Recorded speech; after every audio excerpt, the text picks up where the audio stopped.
बोधकथेचे नाव ऋषी अष्टावक्र.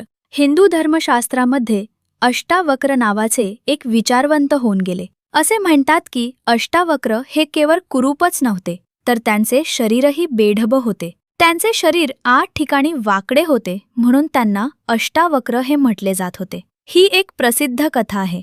अष्टावक्र ऋषी एकदा राजा जनक यांच्या दरबारात गेले.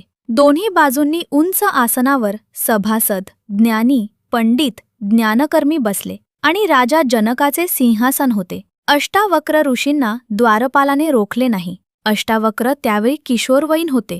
अष्टावक्राने जेव्हा राजा जनकाच्या मुख्य सभामंडपात प्रवेश केला, तेव्हा त्याच्यावर नजर पडताच सर्वजण एकमेकांकडे पाहून हसू लागले होते. इतकेच नाही, तर त्यांचे हसू थांबत नव्हते. हे पाहून अष्टावक्राला प्रथम काहीच समजले नाही. मात्र त्यानंतर त्याला आपल्यावर हे सर्वजण हसतात म्हणून लक्षात आले. हे पाहून तोही जोरजोरात हसू लागला.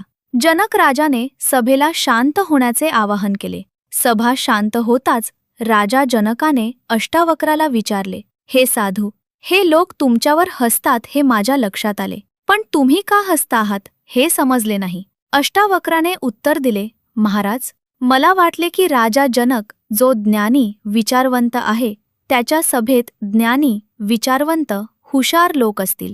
पण इथे तर सर्वच जण कातडीकडे व बाह्य स्वरूपाकडे पाहणारे लोक आहेत. माझ्या रूपाकडे पाहून हे लोक मला हसत होते.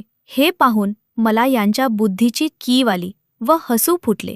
जनक राजासह सर्व सभा अष्टावक्र ऋषींच्या या उत्तराने शर्मिंदी झाली. तात्पर्य: माणसाचे महत्त्व त्याच्या शरीरावर नाही, तर त्याचे ज्ञान, परिश्रम आणि कर्मावर आहे.